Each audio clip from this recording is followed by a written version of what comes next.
Hello बच्चा लोग, कैसे हो आप लोग भाई। तो मुझे उम्मीद है आप सब लोगों की पढ़ाई बहुत अच्छे से चल रही होगी। तो भाई एनटीए की तरफ से वो बहुत बड़ी अनाउंसमेंट हो चुकी है जिसका इस साल बच्चों को सबसे ज्यादा इंतजार था। एनटीए ने पहले सेशन का जेई मेंस का एग्जाम का शेड्यूल रिलीज कर दिया है। और ट्रस्ट मी, मैं थोड़ा सा डिसअपॉइंटेड हूं। और बच्चों को जब ये पता चलेगा कि मतलब क्या क्या चीजें आई हैं, कैसे आई हैं, तो आपको भी लगेगा कि भाई अब बहुत कम टाइम बचा है अपनी प्रिपरेशन के लिए।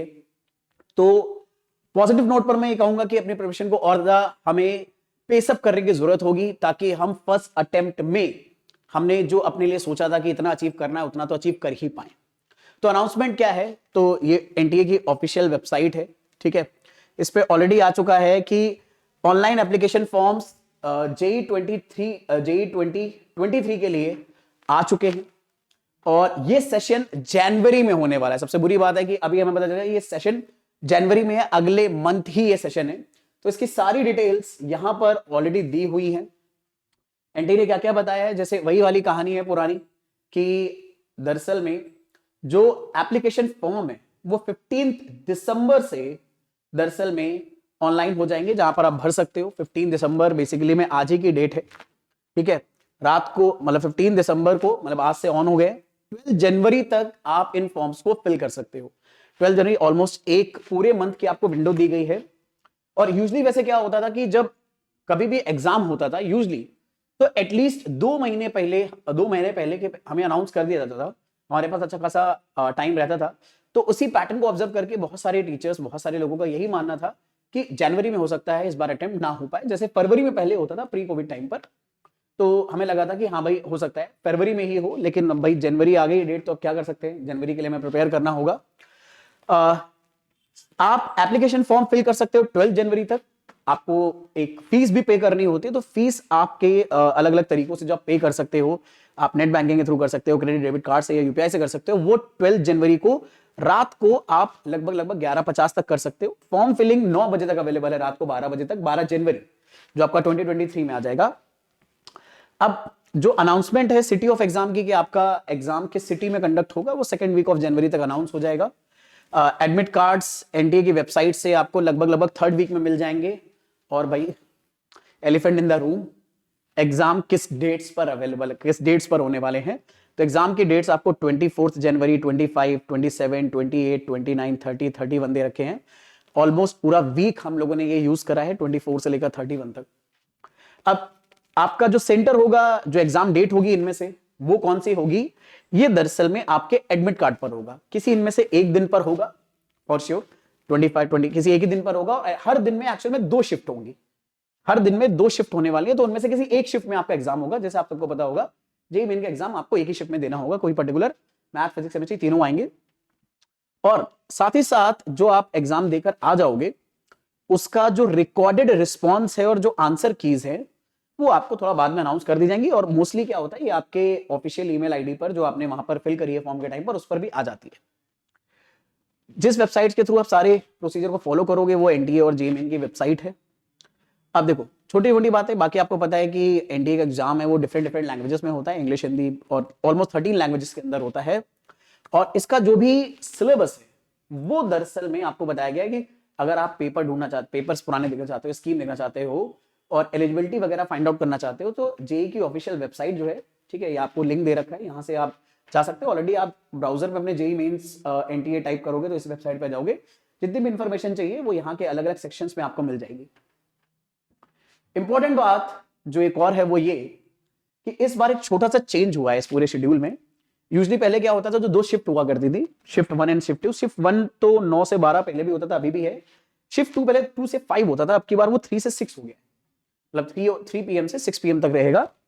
और कंप्यूटर बेस्ड टेस्ट ही है, यानी जैसे पहले होता था कंप्यूटर बेस्ड ही होता था, कंप्यूटर बेस्ड टेस्ट ही है। जो हमारा बीटेक और बीई का एग्जाम है उसमें जो पैटर्न है हमारे एग्जाम का, टेस्ट का, सबसे अच्छी बात है ये पिछली बार वाला ही है, अब इसमें कोई चेंज नहीं आए हैं। तो ये हमारे लिए एक पॉजिटिव पॉइंट है भाई। एग्जाम में क्या होने वाला है भाई, आपको पता है बीटेक के लिए मैथमेटिक्स, फिजिक्स, केमिस्ट्री, ये 3 सब्जेक्ट आएंगे। हर सब्जेक्ट में 2 सेक्शन होंगे, section A, section B. Section A में हर सब्जेक्ट में, मैथ में, फिजिक्स में, केमिस्ट्री में 20 20 20 क्वेश्चन होंगे। और सेक्शन बी में 10 होंगे। इनमें फर्क क्या है? दरअसल में ये जो सेक्शन ए के क्वेश्चंस हैं, यहां पर ऑलरेडी बता दिया गया है कि जो सेक्शन ए है वो मल्टीपल चॉइस होगा, ये वही ऑब्जेक्टिव वाला है जो हम करते हैं। पर सेक्शन बी के साथ आपको बताया गया जिसमें 10 क्वेश्चन है, सेक्शन बी में ये जो क्वेश्चंस होंगे इनके आंसर्स न्यूमेरिकल वैल्यू आएगी कोई ना कोई, ये न्यूमेरिकल वैल्यू वहां पर आपको टाइप करके फिल करनी होती है। तो ऐसे 10 क्वेश्चन आएंगे जिसे आप एक्चुअल में न्यूमेरिकल टाइप क्वेश्चन बोलते हो या न्यूमेरिकल वैल्यू क्वेश्चन बोलते हो, आपने खूब प्रैक्टिस करे होंगे, ठीक है। अब इसमें एक इंटरेस्टिंग चीज ये है कि ये जो सेक्शन बी है इसमें आपके पास ऑप्शन है। सेक्शन बी में आपको टोटल हर सब्जेक्ट में 10 क्वेश्चन दिए हैं, मैथ में भी 10, फिजिक्स में भी 10, केमिस्ट्री में भी 10। तो आपको सेक्शन बी में आपको 10 में से बस 5 ही अटेम्प्ट करने हैं। तो ये भी हमारी अच्छी बात है, हमारे लिए पॉजिटिव बात है कि देखो टोटल क्वेश्चन तो अपने पास दरअसल में अपने पास 90 आ रहे, लेकिन आपको सॉल्व 75 ही करने, 75 ही करने, ठीक है। आपके पास मैथ में भी 5 ऑप्शन, 5 जो क्वेश्चन है वो ऑप्शनल रहेंगे, फिजिक्स में भी 5 क्वेश्चन ऑप्शनल रहेंगे सेक्शन बी के, और केमिस्ट्री में भी 5 क्वेश्चन ऑप्शनल रहेंगे। आप 10 में से कोई भी 5 कर सकते हो। तो यानी बेसिकली में एक तरह से आप रियलाइज करो आपके पास टोटल 90 क्वेश्चन होंगे, उसमें से 75 आपको करने हैं, यानी 15 क्वेश्चन का तो पहले ही आपके पास ऑलरेडी बफर मेंटेन है। तो हो सकता है जो आपके डिफिकल्ट टॉपिक्स हैं, जो आपके लिए बड़े मुश्किल लगते हैं अभी, हो सकता है वो आपको इंटीजर वैल्यू में ही मिले, और अगर आपको न्यूमेरिकल वैल्यू वाले में मिल रहा है तो उसमें आपके पास ऑप्शन है ऑलरेडी अवेलेबल। तो ये हमारे लिए एक पॉजिटिव बात है, बहुत अच्छी बात है कि हम इसका सही से फायदा उठा सकते हैं। बाकी बी आर्क वालों के लिए भी सारी इंफॉर्मेशन यहाँ पे गिवन है, और बी प्लानिंग वालों के लिए भी सारी इंफॉर्मेशन यहाँ पर गिवन है। जो बच्चे बी आर्क या बी प्लानिंग में पार्टिसिपेट करना चाहते हैं वो ये सारी बातें यहाँ से रीड कर सकते हैं, पढ़ सकते हैं, ठीक है। अच्छा, अब इसके अलावा कुछ इंपॉर्टेंट इंस्ट्रक्शंस में वही सब छोटी मोटी बातें हैं आपको बताई गई हैं यहाँ पर, कि जो हमारा एग्जाम है, ठीक है, उसके लिए एप्लीकेशन सिर्फ ऑनलाइन मोड में अवेलेबल है, कोई ऑफलाइन फॉर्म नहीं आ रहे। आप एनटीए की ऑफिशियल वेबसाइट पर जाकर फॉर्म फिलिंग स्टार्ट कर सकते हो। हर स्टूडेंट से बस एक ही एप्लीकेशन एक्सेप्टेड होगा, एक से ज्यादा एप्लीकेशन फॉर्म एक्सेप्टेड नहीं है। स्ट्रिक्ट एक्शन लिए जाएंगे अगर आप ऐसी कोई भी गड़बड़ करते हो, गलती करते हो, ठीक है। तो ये बात आपको बोली गई है यहाँ पर, तो एक ही फॉर्म भरने की जरूरत है आपको। Candidates must strictly follow the instruction given in the information bulletin. Information bulletin में इसमें जो भी इंफॉर्मेशन आपको दी गई है उसको सही से फॉलो करते रहिए। कैंडिडेट्स का ईमेल एड्रेस और mobile number provided in the online form are their own or parents or guardians only. सिर्फ अपने पेरेंट्स, गार्डियंस या खुद का अपना ईमेल और फोन नंबर दीजिएगा, ठीक है, ताकि आप सही से सारे कम्युनिकेशन कर पाए। क्योंकि यहीं पर बहुत सारे आपको कम्युनिकेशन जब एनटीए करता है तो आपके पास एसएमएस वगैरह आते हैं, जैसे कब इसकी कब एक्चुअल में हमारे कह सकते हो कि कब एग्जाम, मतलब एग्जाम की जो भी आपकी डेट्स आ गई हैं वो कौन सी हैं, जो आपके दरअसल में आई एम सॉरी, जो एडमिट कार्ड्स वगैरह है वो कब आने वाले हैं, कब आपकी डिस्प्ले रिस्पॉन्स आएगा, कब आपकी आंसर कीज आ जाएंगी, वो सब आपका कम्युनिकेशन एनटीए करता है आपके साथ। और ये दरअसल में एसएमएस और ईमेल्स के थ्रू ही करता है। तो ईमेल्स जरूर आप अपने ऑफिशियल ही दीजिएगा, या तो आप अपना, आई एम मशहूर, और तो मोस्टली बच्चों का अपना ही होगा, ठीक है, या फिर अपने गार्डियन में से, अपने पेरेंट में से किसी का दीजिएगा। बाकी अगर कोई भी क्वेरी हो, कोई भी परेशानी हो जेई की तरफ से आपको, तो आप सेशन 1 का जो इशू है वो आपको बोला गया है कि आप कोई भी डिफिकल्टी के लिए अगर आपको रिजॉल्व करनी है तो आप इन नंबर्स पे कॉल कर सकते हो। कोई भी अगर इशू आ रहा है किसी भी रिगार्ड में, जैसे बहुत सारी ऐसी जनता होगी जिसका कोई मान लो ईडब्ल्यूएस सर्टिफिकेट अभी प्रिपेयर नहीं हुआ है, ठीक है, या फिर मान लीजिए आधार पे नाम अलग है, ठीक है, आधार पे नाम की स्पेलिंग गलत आ गई और आपने अभी नोटिस करा और आप उसे करेक्शन कराने भेज रहे हो। तो इनसे रिलेटेड कोई भी अगर इश्यूज आ रहे हैं तो आप इन नंबर्स पे कॉल करके उसका रेमेडी ले सकते हो, ठीक है। इन नंबर्स पे थोड़ा सा टाइम लगेगा ऑब्वियसली, क्योंकि बहुत सारे बच्चे होते हैं, बहुत सारे बच्चों के बहुत सारे इश्यूज होते हैं, तो हो सकता है पहली बार में कॉल ना, मतलब आपका रिस्पांस ना मिल पाए, लेकिन आप लगे रहेंगे तो आपको पक्का कोई ना कोई रिस्पांस वहां से आ जाएगा। अदरवाइज आप सीधे इस वेबसाइट पर आप उन्हें ईमेल कर सकते हो ताकि आपकी क्वेरी रिजॉल्व हो पाए, क्योंकि बहुत सारी आएंगी। हालांकि हम तो अपनी तरफ से कोशिश करेंगे कि आपको सारी क्वेरीज रिजॉल्व हो पाए, बट स्टिल अगर मेंटेन रहती है तो यहां से हम रिजॉल्व कर सकते हैं आसानी से। अच्छा, एक इंपॉर्टेंट बात यहां पर बताना चाहूंगा, यूजली पहले जब होता था एग्जाम, मतलब जब पहले फॉर्म आता था तो सेशन 1 सेशन 2 सब आपको ऑप्शन में पहले से ऑलरेडी अवेलेबल होते थे। अब की बार जब आप फॉर्म भरना स्टार्ट करेंगे तो सिर्फ सेशन 1 एक्टिव होगा, सेशन 2 का कुछ भी आपको वहां पर दिखेगा नहीं। सेशन 2 वैसे बता दिया गया है कब है, सेशन 2 ऑलमोस्ट अनाउंस्ड है कि अप्रैल में ही होने की चांस है। सेशन 1 दरअसल में यहाँ पर देखो बता दिया गया है कि जो सेशन 1 है वो आपका जनवरी में होगा और सेशन 2 अप्रैल में होगा। सेशन 2 के अप्रैल में होने के चांस है, ठीक है, अप्रैल में होने के चांस है, मतलब हो सकता है अप्रैल में ही हो, पक्की बात है। तो अब की बार जब आप फॉर्म फिल करने जाएंगे तो अभी आपके पास सिर्फ सेशन 1 का ही एप्लीकेशन अवेलेबल होगा, सेशन 2 के लिए आप अभी ऑप्ट कर नहीं सकते। वो जैसे ही एग्जाम कंडक्ट हो जाएंगे खुद एनटी की तरफ से फिर से अनाउंसमेंट आ जाएगी कि सेशन 2 के फॉर्म फिलिंग कब से स्टार्ट हो रही है, कब से आप उसे कर सकते हो। ठीक है, तो यही सारी कहानी है। जैसे पहले दो टेस्ट, 2 ही एग्जाम होते थे पिछली बार, मतलब 2 बार होता था, अभी भी 2 ही बार है। 2 बार आप देकर जैसे उसमें से जो भी आपका बेस्ट परफॉर्मेंस होगा उसको एवरेज, उसको काउंट करके आपकी अच्छे से रैंक प्रिपेयर होगी। ठीक है, तो थोड़ा सा तो डिसअपॉइंटिंग है भाई, ये बात तो सही है आपको, मतलब I am pretty much sure काफी जल्दबाजी में अब हमें अपनी प्रिपरेशन करनी पड़ेगी। जल्दबाजी क्या मतलब, टाइम कम है तो अब अपने को गियर भी उतना ही स्ट्रॉन्ग डालना पड़ेगा, मतलब 5th गियर में अपनी प्रिपरेशन करनी पड़ेगी। और याद रखना कि जितना भी आपने सोचा था कि फर्स्ट अटेम्प्ट में हम इतना तो एटलीस्ट अचीव करेंगे करेंगे। लेट्स से अगर आपने 150 मार्क्स सोचे थे, क्योंकि देखो मैं ऑनेस्टली बताऊं, बहुत सारी ऐसी जनता होगी जो 12th क्लास में सीरियस हुई होगी जेईई का एग्जाम देने के लिए कि यार इस बार कोई ना कोई कॉम्पिटिटिव एग्जाम देना है, तो जाहिर सी बात है उनका हो सकता है 11th का बहुत सारा सिलेबस इनकम्प्लीट हो और आप इसीलिए पैनिक भी करने लग जाओ। पर आपको एक बात बता रहा हूं, आपने ये भी तो सोचा होगा ना कि फर्स्ट अटेम्प्ट में अपने को लगभग लगभग कितना स्कोर करना है ताकि हमें ये पता चल जाए अभी हम कितने पानी में हैं।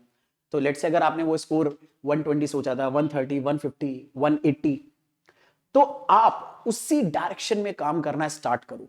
देखो मोटा मोटी तौर पे मान के चलो लगभग लगभग 50-50%, लगभग लगभग एग्जैक्टली तो नहीं हो सकता, बट मोटा मोटी तौर पे 50% पेपर 12th के सिलेबस का आएगा, 50% 11th का आएगा, लगभग लगभग। और आप रियलाइज करो अगर आप 50% भी मानोगे तो ऑलमोस्ट 150 मार्क्स 12th से आने वाला है, 150 मार्क्स 11th से आने वाला है। तो रियलाइज करो ऐसा तो है नहीं कि आप 11 बिल्कुल नहीं कर पाओगे क्लास, अगर अभी मान लो जनवरी में एग्जाम है, क्योंकि भाई I am pretty much sure अभी आपके पास प्री बोर्ड्स का प्रेशर है, फिर आपके बाद आपके पास दरअसल में जो भी हमारे क्या नाम है प्रैक्टिकल्स होने वाले हैं उसका प्रेशर होगा फॉर श्योर। इसी तरह से आप इस प्रेशर में अगर रहोगे, प्रिपरेशन करते रहोगे, तो जाहिर सी बात है 11th रिवाइज करने का उतना अच्छे से टाइम नहीं मिल पाएगा। तो कहानी यही है कि इस बात को साइकोलॉजिकली अच्छे से समझ के चलो कि आपके पास अवेलेबल है 12th का बुक सिलेबस, और ऑलमोस्ट ये मान लो चलो 150 मार्क्स का तो 12th आएगा ही आएगा। मैं ऐसा मान रहा हूं मोटा मोटी तौर पे इस 150 में आप पूरा स्कोर नहीं कर पाओगे। लेट्स से आप 100 तक कर ले रहे हो, 100 तक का मतलब क्या कि लगभग 25 क्वेश्चन तो कर ही लोगे ना। 90 क्वेश्चन अवेलेबल है यार, 90 में से क्या हम मैथ फिजिक्स केमिस्ट्री मिला के 25 क्वेश्चन भी नहीं कर पाएंगे। ठीक है, 25-30 क्वेश्चन अगर आपने कर लिए तो आपके 12th के सिलेबस से ही मोटा मोटी तौर पे आपके 120 मार्क्स प्रिपेयर हो सकते हैं। और एक बात बताता हूं, ऐसा नहीं है कि क्लास 11 में हमें कुछ नहीं आता होगा मेरे बच्चे। ठीक है, अगर हम मैथ की ही बात करें तो मैथ के भी कुछ ऐसे कॉन्सेप्ट जरूर होंगे जो क्लास 11th के आपको आते होंगे, जिससे इजी क्वेश्चंस आ जाएंगे। भाई कोऑर्डिनेट ज्योमेट्री तो आपने पक्का अच्छे से पढ़ ली, कोऑर्डिनेट ज्योमेट्री के तो क्वेश्चन आपको पता है अच्छे खासे आते हैं। लिमिट्स जो आपने क्वांटिटेटिव डिफरेंशिएबिलिटी में बहुत बार इस्तेमाल करा होगा, वो क्लास 11 में पढ़ा था, उसका कोई ना कोई टॉपिक आएगा तो वो तो कनेक्ट कर जाएगा मैथ में। सेम बात फिजिक्स में, यार फिजिक्स में अगर आप कुछ चैप्टर्स पकड़ लो, जैसे यूनिट डायमेंशन पकड़ लो, मोशन इन 1 डायमेंशन पकड़ लो, मोशन इन 2 डायमेंशन पकड़ लो, इसकी के साथ साथ आप solid mechanical properties of solid हो गया, मैकेनिकल प्रॉपर्टीज ऑफ फ्लूइड हो गया, ये थर्मोडायनेमिक्स हो गया, ये पर्टिकुलर चैप्टर्स जो छोटे छोटे हैं बट क्वेश्चन पक्का आते हैं, इनको अगर आपको ध्यान हो ये तो आप इनसे आराम से क्वेश्चन बना ले जाओगे। ठीक है, थोड़ा क्विकली देखकर उसको। तो ऐसा नहीं, और ऐसी सेम बात केमिस्ट्री में स्ट्रक्चर ऑफ एटम में भाई क्वांटम नंबर के ऊपर क्वेश्चन पक्का आएगा। और ऐसा नहीं कि आपको क्वांटम नंबर्स नहीं आते होंगे, बल्कि क्लास 12th में फिजिक्स के अंदर एटम चैप्टर में आपने क्वांटम नंबर दोबारा पढ़े होंगे। सिमिलरली पीरियोडिक प्रॉपर्टीज आप लगातार केमिस्ट्री में रिवाइज करते रहते हुए चलते हो, तो पीरियोडिक प्रॉपर्टीज, केमिकल बॉन्डिंग, इसके क्वेश्चन तो बन ही जाएंगे, रिडॉक्स इसके क्वेश्चन तो बन ही जाएंगे। ऑर्गेनिक केमिस्ट्री जो बहुत इंपॉर्टेंट पार्ट है, क्लास 11 क्लास 12 के, मतलब क्लास 11 की ऑलमोस्ट शायद आपने ऑर्गेनिक केमिस्ट्री की हर एक रिएक्शन क्लास 12 में रिवाइज कर रखी होगी, 2-4 को अगर हम छोड़ दे तो इसका मतलब ये नहीं कि क्लास 11 बिल्कुल नहीं कर पाओगे मेरे बच्चे। क्लास 11 भी लगभग लगभग 150 मार्क्स कंप्राइज करेगा। और अगर आप सही से स्ट्रैटेजिकली रिवीजन करने बैठ गए क्लास 11 का 12th के साथ, क्योंकि एक बात याद रखना, I am pretty much sure आपके ऊपर प्रेशर होगा प्री बोर्ड्स का भी और साथ ही साथ बोर्ड्स प्रैक्टिकल्स का भी, तो इसके लिए टाइम कम अपने पास बचेगा, तो बहुत स्मार्टली प्रिपरेशन करना है इस चीज के ऊपर। ठीक है, क्लास 12 पे ज्यादा फोकस करना है क्योंकि वो हमें बोर्ड्स में भी हेल्प करेगा, और क्लास 11 के उन टॉपिक्स पर जो आपके स्ट्रॉन्ग हैं और जिनका वेटेज भी हाई रहता है। मैंने जिनके नाम लिए ऑलमोस्ट ये वही टॉपिक हैं जो मोस्टली बच्चों को ठीक ठाक आते हैं एवरेज होते होंगे या आपको अच्छे से आते होगा, और इनका वेटेज भी हाई रहता है। वेटेज हाई का मतलब है एक चैप्टर से एक क्वेश्चन तो पक्का मिलेगा। मैकेनिकल प्रॉपर्टीज ऑफ सॉलिड से कोई ना कोई क्वेश्चन पक्का आता है, मैकेनिकल प्रॉपर्टीज ऑफ फ्लूइड से कोई ना कोई क्वेश्चन पक्का आ सकता है, थर्मोडायनामिक्स वाला जो सेक्शन है फिजिक्स में उससे पक्का का क्वेश्चन आ सकता है। ऐसे सीक्वेंस सीरीज हो गया, मैथ के अंदर लिमिट्स हो गया, कोऑर्डिनेट ज्योमेट्री से कोई ना कोई आपको चीजें मिलेंगी। मौका मिले तो इसको आप रिवाइज करते हुए चलिए, स्ट्रेटेजिकली प्लान करिए। बट फिर भी कोई दिक्कत आती है तो यार मेरे साथ जरूर कंसल्ट कर लेना, हम अपनी तरफ से कोशिश करेंगे वो स्ट्रेटेजिकली आपको उन पर्टिकुलर प्रॉब्लम्स को रेक्टिफाई करने की।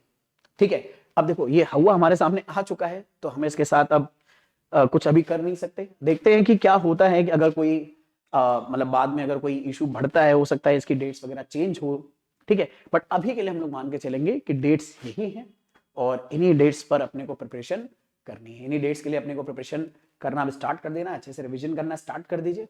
बाकी कोई भी इश्यूज आते रहते हैं तो आप जरूर यार अपनी प्रॉब्लम्स हमारे साथ शेयर कर सकते हैं, ताकि उन्हें रेक्टिफाई करके जल्दी से जल्दी सोल्यूशन बनाए जाएं इसके, और हम जितना बेस्ट दे सकते हैं। मैं फिर से बोल रहा हूँ, टारगेट यही रखिएगा कि आपने अपने फर्स्ट अटेम्प्ट के लिए जो सोचा था, भाई देखो आपने जरूर कुछ ना कुछ सोचा होगा कि इतना तो स्कोर करना ही करना है, क्योंकि सेकंड अटेम्प्ट के लिए ना बीच में टाइम मिलता है, आप और ज्यादा अपनी प्रिपरेशन को पेस कर सकते हो, बेटर कर सकते हो। तो अगर आपने वो टारगेट सोचा था यार 180 मार्क्स है, तो 180 मार्क्स वाला रिवीजन करके रखो। 180 का मतलब है, एक बात समझना, मैंने अक्सर देखा है कि बच्चे, अगर आपके अपने दिमाग में एक नंबर, एक सर्टेन मार्क्स स्कोर आपको करने आपने सोच रखा है, बट अगर आप क्वेश्चन उतने अटेम्प्ट ही नहीं करोगे तो काम ही नहीं चलेगा। यानी जैसे अगर आपने मान लो फर्स्ट टाइम में 200 मार्क्स सोच रखे थे, तो मेरे बच्चे एटलीस्ट आपको 50 के ऊपर क्वेश्चन तो करने ही पड़ेंगे ना अटेम्प्ट। अगर आपने 50 से कम ही क्वेश्चन करे तो नंबर ऑफ क्वेश्चन ही हम कम अटेम्प्ट कर रहे हैं। 200 से कम नंबर के क्वेश्चन अगर अटेम्प्ट करोगे तो मार्क्स 200 कैसे आएंगे भाई, उससे कम ही आएंगे। इस बात को ध्यान रखना। तो और अच्छा, इसका मतलब ये नहीं कि हम लोग बस मतलब जय माता दी करते हुए तुक्के मारते हुए चले आए, वो भी नहीं चल पाएगा मेरे बच्चे, वो भी पॉसिबल नहीं है, क्योंकि इस तरह से क्वेश्चन डिजाइन होते हैं कि तुक्के पढ़ने का चांस बहुत कम है। तो इसलिए अपनी प्रिपरेशन को स्ट्रॉन्ग करेगा, क्योंकि ये आपको हेल्प करेगा सेकेंड अटेम्प्ट में भी। जितना रगड़ के, जितने अच्छे से आपके जो स्ट्रॉन्ग टॉपिक्स हैं अगर उन्हें और ज्यादा ब्रशअप कर लोगे आप, तो बाकी जो आगे आपके पास 2 महीने 3 महीने का टाइम बचेगा उसमें आप और ज्यादा बेटर ब्रशअप कर पाओगे अपने रिमेनिंग टॉपिक्स को। तो अगर यहां पर आपने 150, 160, 180, 200 तक स्कोर करा है, तो वहां पर इस स्कोर को एटलीस्ट 50-60 नंबर आप और बढ़ा पाओगे। ठीक है, तो भाई ऑल द बेस्ट मैं आप सबको बोलना चाहूंगा, क्योंकि आपके लिए मतलब खासतौर पर 12th वाली जो जनता है उसके लिए ये पहला एक्सपीरियंस होने वाला है, एंड बहुत ही ज्यादा एक्साइटिंग ये एक्सपीरियंस होता है। बहुत ही मतलब कहते हैं रोलर कोस्टर टाइप का एक्सपीरियंस रहेगा, जब तक ये वाला एग्जाम आप दे नहीं दोगे तब तक के लिए। ठीक है, क्योंकि ये मैंने भी फील करा है, आप भी फील करोगे। बड़ा ही एक्साइटिंग टाइम होता है जब एग्जाम की डेट आ जाती है, तब उसके लिए मैं मतलब दिल की धड़कनें बहुत तेजी से बढ़ने लगती हैं। तो वही आपके साथ भी होने वाला है, लेकिन I am pretty much sure आप अच्छा कर लोगे, मतलब मेरे साथ अच्छा कर लोगे। मेरा पहला टाइम बहुत बुरा हुआ था। ठीक है, मतलब मेरे टाइम पे तो एक ही, मतलब आपको पता है मेरे टाइम पे तो एक ही अटेम्प्ट होता था, अगला अटेम्प्ट दूसरे साल होता था। तो मेरा 12th के साथ वाला जो अटेम्प्ट है उतना अच्छा नहीं हुआ था, लेकिन हाँ I am pretty much sure आप भी अच्छा कर लोगे। ठीक है, लगे रहना बस ढंग से, एकदम जोर से, जितना भी प्रिपरेशन कर सकते हो, जो भी करना है वो स्ट्रॉन्ग प्रिपरेशन करना एकदम। ठीक है, ढीला मत छोड़ना उसको, क्योंकि इसका सेकंड अटेम्प्ट में बेनिफिट बहुत ज्यादा मिलेगा। ठीक है, देखो हमारे मन में अजीब अजीब तरह के ख्याल आ रहे होंगे कि क्या हो रहा है, क्यों इतनी जल्दी हो रहा है, कैसे प्रिपरेशन करेंगे, नर्वस होगे। नर्वस होने की जरूरत नहीं है, क्योंकि जैसे ही आप नर्वस होगे तो आप अपनी प्रिपरेशन को इफेक्ट कर डालोगे। कम टाइम है, बट कम टाइम में भी हमें ज्यादा अच्छे से परफॉर्म करना है। देखो ये बात आपको भी पता है, देखो हर स्टूडेंट के अंदर एक कहते नहीं वो काहिलियत वाला कीड़ा होता है, कि अगर मान लो ये एग्जाम की डेट आपको फरवरी की भी मिलती, तो जो आप अभी हार्डवर्क करने के लिए दरअसल में पुश करोगे अपने आप को, ठीक है, अगर यही डेट फरवरी की आती, वो आप उसके बाद कर रहे हो, तो मतलब हो सकता है जनवरी में कर रहे हो, तो जब आप देखते हैं यार 1 महीने का टाइम बचा है। तो कई बार ऐसा होता है ना, बहुत सारी मतलब मेजॉरिटी ऑफ जनता ऐसी है जो सिस्टमैटिकली अभी सही से पढ़ाई नहीं कर रही है, वो यही करती है। जैसे एग्जाम पास आता है तब आप अपने आप को बहुत ज्यादा पुश करते हो उसकी प्रिपरेशन के लिए, तो आप वही समझ लो कि एग्जाम पास आ गया। ठीक है, उसके लिए आप फिर से अच्छे से प्रिपेयर करो, क्योंकि आप ज्यादा प्रेशर में और बेटर काम कर पाओगे, बस प्रेशर को हैंडल करे रहना। ठीक है, चलो भाई, ऑल द बेस्ट, मिलेंगे फिर नेक्स्ट सेशन में, सी यू।